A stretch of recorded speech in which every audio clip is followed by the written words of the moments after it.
El manuscrito de un loco, cuento de Charles Dickens. Sí, un loco. Cómo sobrecogía mi corazón esa palabra hace años.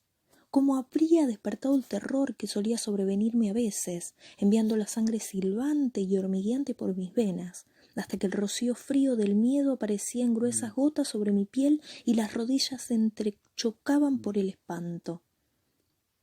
Y, sin embargo, ahora me agrada.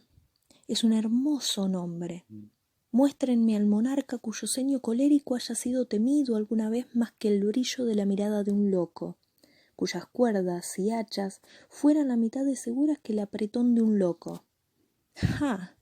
Es algo grande estar loco, ser contemplado como un león salvaje a través de los barrotes de hierro, rechinar los dientes y aullar durante la noche larga y tranquila con el sonido alegre de una cadena pesada y rodar y retorcerse entre la paja extasiado por tan valerosa música.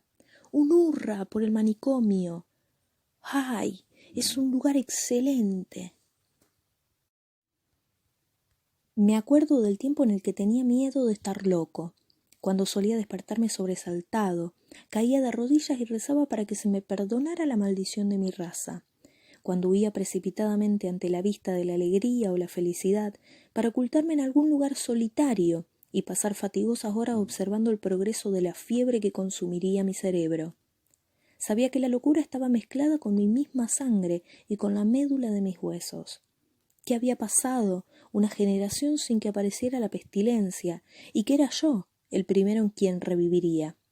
Sabía que tenía que ser así, que así había sido siempre y así sería, y cuando me acordaba en cualquier rincón oscuro de una habitación atestada y veía a los hombres susurrar, señalarme y volver los ojos hacia mí, sabía que estaban hablando entre ellos del loco predestinado, y yo huía para embrutecerme en la soledad.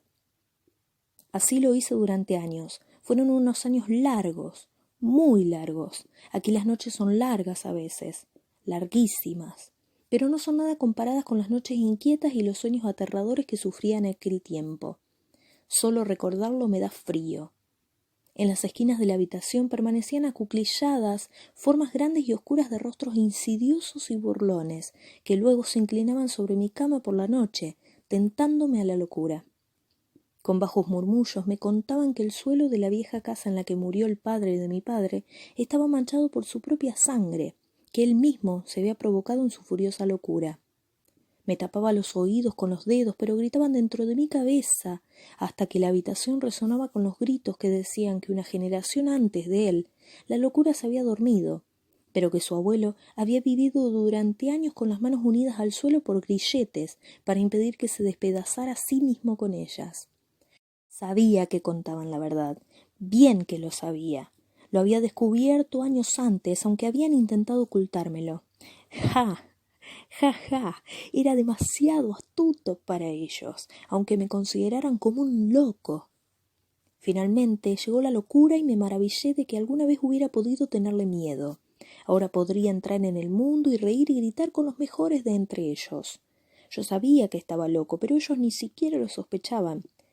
Solía palmearme a mí mismo de placer al pensar en lo bien que les estaba engañando después de todo lo que me habían señalado y de cómo me habían mirado de soslayo cuando yo no estaba loco y solo tenía miedo de que pudiera enloquecer algún día. Y cómo solía reírme de puro placer cuando estaba a solas, pensando lo bien que guardaba mi secreto y lo rápidamente que mis amables amigos se hubieran apartado de mí de haber conocido la verdad. Habría gritado de éxtasis cuando cenaba a solas con algún estruendoso amigo, pensando en lo pálido que se pondría y lo rápido que escaparía al saber que el querido amigo que se sentaba cerca de él, afilando un cuchillo brillante y reluciente, era un loco con toda la capacidad y la mitad de la voluntad de hundirlo en su corazón. ¡Ay! Era una vida alegre. Las riquezas fueron mías, la abundancia se derramó sobre mí y alborotaba entre placeres que multiplicaba por 1000 la conciencia de mi secreto bien guardado. Heredé un patrimonio. La ley, la propia ley de ojos de águila, había sido engañada y había entregado en las manos de un loco miles de discutidas libras. ¿Dónde estaba el ingenio de los hombres listos de mente sana? ¿Dónde la habilidad de los abogados ansiosos por descubrir un fallo? La astucia del loco los había superado a todos. Tenía dinero. Cómo me cortejaban. Lo gastaba profusamente. Cómo me alababan. Cómo se humillaban ante mí aquellos 3 hermanos orgullosos y despóticos. Y el anciano padre de cabellos blancos. ¡Qué deferencia! ¡Qué respeto! ¡Qué dedicada amistad! ¡Cómo me veneraban! El anciano tenía una hija y los hombres una hermana, y los 5 eran pobres. Yo era rico, y cuando me casé con la joven vi una sonrisa de triunfo en los rostros de sus necesitados parientes, pues pensaban que su plan había funcionado bien y habían ganado un premio. A mí me tocaba sonreír. ¡Sonreír! Reírme a carcajada limpia, arrancarme los cabellos y dar vueltas por el suelo con gritos de gozo.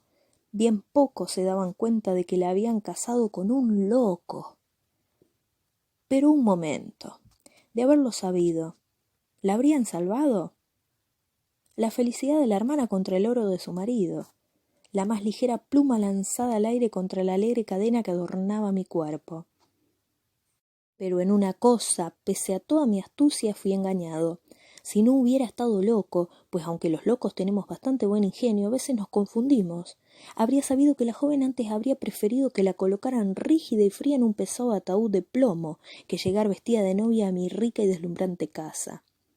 Habría sabido que su corazón pertenecía a un muchacho de ojos oscuros cuyo nombre le oí pronunciar una vez entre suspiros en uno de sus sueños turbulentos, y que me había sido sacrificada para aliviar la pobreza del hombre anciano de cabellos blancos y de sus soberbios hermanos.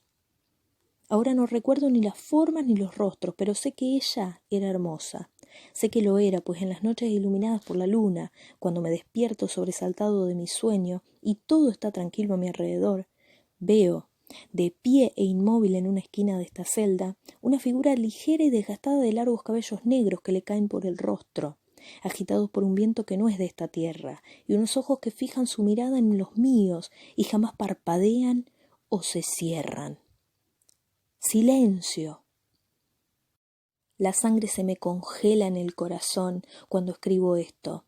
Ese cuerpo es el de ella. El rostro está muy pálido y los ojos tienen un brillo vidrioso, pero los conozco bien.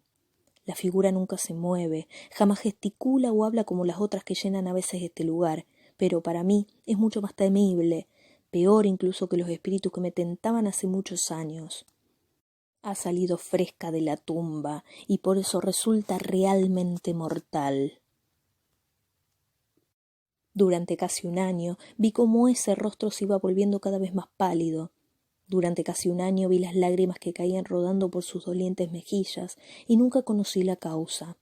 Sin embargo, finalmente lo descubrí. No podía evitar durante mucho tiempo que me enterara. Ella nunca me había querido. Por mi parte, yo nunca pensé que lo quisiera. Ella despreciaba mi riqueza y odiaba el esplendor en que vivía, pero yo no había esperado eso. Ella amaba a otro, y a mí jamás se me había ocurrido pensar en tal cosa. Me sobrecogieron unos sentimientos extraños y giraron en mi cerebro pensamientos que parecían impuestos por algún poder extraño y secreto. No la odiaba, aunque odiaba al muchacho por el que lloraba. Sentía piedad, sí, piedad, por la vida desgraciada a la que le habían condenado sus parientes fríos y egoístas. Sabía que ella no podía vivir mucho tiempo, pero el pensamiento de que antes de su muerte pudiera engendrar algún hijo del destino funesto que transmitiría la locura a sus descendientes, me decidió. Resolví matarla. Durante varias semanas pensé en el veneno y luego en ahogarla y en el fuego. Era una visión hermosa la de la gran mansión en llamas y la esposa del loco convirtiéndose en cenizas. Pensé también en la burla de una gran recompensa y algún hombre cuerdo colgado y mecido por el viento por un acto que no había cometido. Y todo por la astucia de un loco. Pensé a menudo en ello, pero finalmente lo abandoné. ¡Ay! El placer de afilar la navaja un día tras otro, sintiendo su borde afilado y pensando en la abertura que podría causar un golpe de su borde delgado y brillante. Finalmente, los viejos espíritus que antes habían estado conmigo tan a menudo me susurraron al oído que había llegado el momento y pusieron la navaja abierta en mi mano.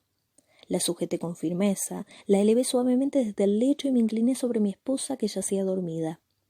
Tenía el rostro enterrado entre las manos. La aparté suavemente y cayeron descuidadamente sobre su pecho. Había estado llorando, pues los rastros de las lágrimas seguían húmedos sobre las mejillas. Su rostro estaba tranquilo y plácido, y mientras lo miraba, una sonrisa tranquila iluminó sus rasgos pálidos. Le puse la mano suavemente en el hombro. Se sobresaltó. Había sido tan solo un sueño pasajero. Me incliné de nuevo hacia adelante y ella gritó y despertó. Un solo movimiento de mi mano y nunca habría vuelto a emitir un grito o sonido, pero me asusté y retrocedí. Sus ojos estaban fijos en los míos. No sé por qué, pero me acobardaban y asustaban, y gemí ante ellos. Se levantó, sin dejar de mirarme con fijeza. Yo temblaba, tenía la navaja en la mano, pero no podía moverme. Ella se dirigió hacia la puerta. Cuando estaba cerca se dio la vuelta y apartó los ojos de mi rostro. El encantamiento se deshizo. Di un salto hacia adelante y la sujeté por el brazo. Lanzando un grito tras otro, se dejó caer al suelo. Podría haberla matado sin lucha, pero se había provocado la alarma en la casa. Oí pasos en los escalones. Dejé la cuchilla en el cajón habitual, abrí la puerta y grité en voz alta pidiendo ayuda. Vinieron, la cogieron y la colocaron en la cama. Permaneció con el conocimiento perdido durante varias horas y cuando recuperó la vida, la mirada y el habla, había perdido el sentido y desvariaba furiosamente. Llamamos a varios médicos, hombres importantes que llegaron hasta mi casa en finos carruajes, con hermosos caballos y criados llamativos. Estuvieron junto a su lecho durante semanas. Celebraron una importante reunión y consultaron unos con otros, en voz baja y solemne, en otra habitación. Uno de ellos, del más inteligente y famoso, me llevó con él a un lado y me rogó que me preparara para lo peor. Me dijo que mi esposa estaba loca. ¡A mí! ¡Al loco! Permaneció cerca de mí, junto a una ventana abierta, mirándome directamente al rostro y dejando una mano sobre mi hombro. Con un pequeño esfuerzo había podido lanzarlo abajo, a la calle. Habría sido divertido hacerlo, pero mi secreto estaba en juego y dejé que se marchara. Unos días más tarde me dijeron que debía someterla a algunas limitaciones. Debía proporcionarle a alguien que la cuidara. Me lo pedían a mí. Salí al campo abierto, donde nadie pudiera escucharme, y reí hasta que el aire resonó con mis gritos. Murió al día siguiente.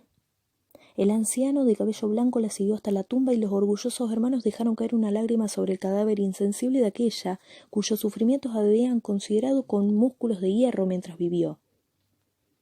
Todo aquello alimentaba mi alegría secreta y reía oculto por el pañuelo blanco que tenía sobre el rostro mientras regresamos cabalgando a casa hasta que las lágrimas brotaron de mis ojos. Pero aunque había cumplido mi objetivo y la había asesinado, me sentí inquieto y perturbado, y pensé que no tardaría mucho en conocer mi secreto. No podía ocultar la alegría y el regocijo salvaje que hervían en mi interior y que cuando estaba a solas en casa me hacía dar saltos y batir palmas, dando vueltas y más vueltas en un baile frenético y gritar en voz muy alta. Cuando salía y veía las masas atareadas que se apresuraban en la calle o acudían al teatro y escuchaban el sonido de la música y contemplaba la danza de los demás, sentía tal gozo que me habría precipitado entre ellos y les habría despedazado miembro a miembro, aullando en el éxtasis que me produciría. Pero apretaba los dientes, afirmaba los pies en el suelo y me clavaba las afiladas uñas en las manos. Mantenía el secreto y nadie sabía aún que yo era un loco. Recuerdo, aunque es una de las últimas cosas que puedo recordar, pues ahora la realidad se mezcla con mis sueños y teniendo tanto que hacer, habiéndome traído siempre aquí tan presurosamente, no me queda tiempo para separar entre los dos, por la extraña confusión en la que se hallan mezclados. Recuerdo de qué manera finalmente se supo. ¡Ja! Me parece ver ahora sus miradas asustadas y sentir cómo se apartaban de mí mientras yo hundía mi puño cerrado en sus rostros blancos y luego escapaba como el viento y los dejaba gritando atrás. Cuando pienso en ello me vuelve la fuerza de un gigante. Miren cómo se curva esta barra de hierro con mis furiosos tirones. Podría romperla como si fuera una ramita, pero sé que detrás hay largas galerías con muchas puertas. No creo que pudiera encontrar el camino entre ellas, y aunque pudiera, sé que allá abajo hay puertas de hierro que están bien cerradas con barras.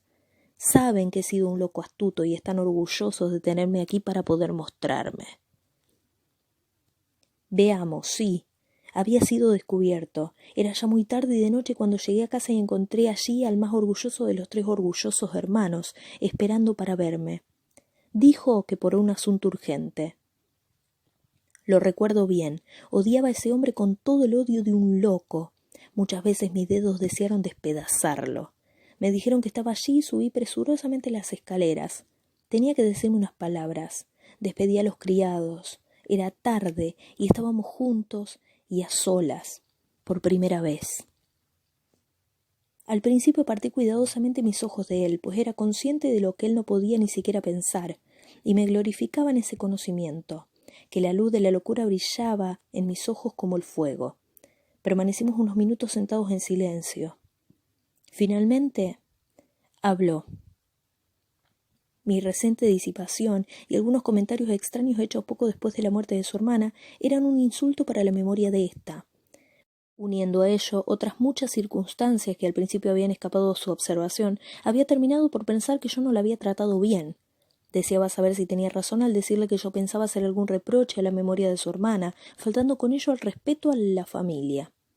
Exigía esa explicación por el uniforme que llevaba puesto. Aquel hombre tenía un nombramiento en el ejército, un nombramiento comprado con mi dinero y con la desgracia de su hermana. Él fue el que más había tramado para insidiar y quedarse con mi riqueza. Él había sido el principal instrumento para obligar a su hermana a casarse conmigo, y bien sabía que el corazón de aquella pertenecía al piadoso muchacho. Por causa de su uniforme, el uniforme de su degradación. Volví mis ojos hacia él. No pude evitarlo, pero no dije una sola palabra. Vi que bajo mi mirada se produjo en él un cambio repentino. Era un hombre valiente, pero el color desapareció de su rostro y retrocedió en su silla. Acerqué la mía a la suya y mientras reía, pues entonces estaba muy alegre, vi cómo se estremecía. Sé que la locura brotaba en mi interior. Sentí miedo de mí mismo. «¿Quería usted mucho a su hermana cuando ella vivía?», le dije. «Mucho». Miró con inquietud a su alrededor y lo vi sujetar con la mano el respaldo de la silla, pero no dije nada. «Es usted un villano», le dije. «Lo he descubierto. Descubrí sus infernales trampas contra mí, que el corazón de ella estaba puesto en otro cuando usted la obligó a casarse conmigo». «Lo sé». «Lo sé». De pronto se levantó de un salto de la silla y blandió en alto, obligándome a retroceder, pues mientras iba hablando procuraba acercarme más a él. Más que hablar, grité, pues sentí que pasiones tumultuosas corrían por mis venas y los viejos espíritus me susurraban y tentaban para que le sacara el corazón. «Condenado sea», dije poniéndome en pie y lanzándome sobre él. «Yo la maté.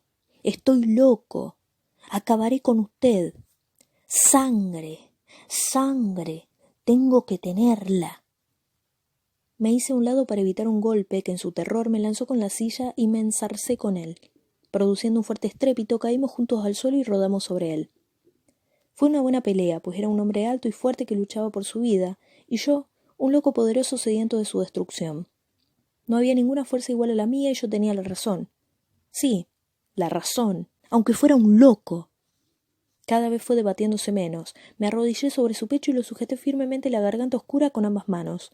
El rostro se le fue poniendo morado, los ojos se le salían de la cabeza y con la lengua afuera parecía burlarse de mí. Apreté todavía más. De pronto se abrió la puerta con un fuerte estrépito y entró un grupo de gente gritándose unos a otros que cogieran al loco. Mi secreto había sido descubierto y ahora solo luchaba por mi libertad. Me puse en pie antes de que me tocaran una mano, me lancé entre los asaltantes y me abrí camino con mi fuerte brazo, como si llevaran un hacha en la mano y los atacara con ella. Llegué a la puerta, me lancé por el pasamanos y en un instante estaba en la calle. Corrí veloz y en línea recta, sin que nadie se atreviera a detenerme. Por detrás oía el ruido de unos pies y redoblé la velocidad. Se fue haciendo más débil en la distancia hasta que por fin desapareció totalmente, pero yo seguía dando saltos entre los pantanos y riachuelos, por encima de cercas y muros, con gritos salvajes que escuchaban seres extraños que venían hacia mí por todas partes y aumentaban el sonido hasta que éste horadaba el aire. Iba llevado en brazos de demonios que corrían sobre el viento que traspasaban las orillas y los setos y giraban a mi alrededor con un ruido y una velocidad que me hacían perder la cabeza, hasta que finalmente me apartaron de ellos con un golpe violento y caí pesadamente sobre el suelo. Al despertar me encontré aquí, en esta celda gris a la que raras veces llega la luz del sol y por la que pasa la luna con unos rayos que solo sirven para mostrar a mi alrededor sombras oscuras y para que pueda ver esa figura silenciosa en la esquina. Cuando despierto, a veces puedo oír extraños gritos procedentes de partes distantes de este enorme lugar. No sé lo que son, pero no proceden de este cuerpo pálido y tampoco ella les presta atención. Pues desde las primeras sombras del ocaso hasta la primera luz de la mañana, esa figura sigue en pie e inmóvil en el mismo lugar, escuchando la música de mi cadena de hierro y viéndome saltar sobre mi lecho de paja.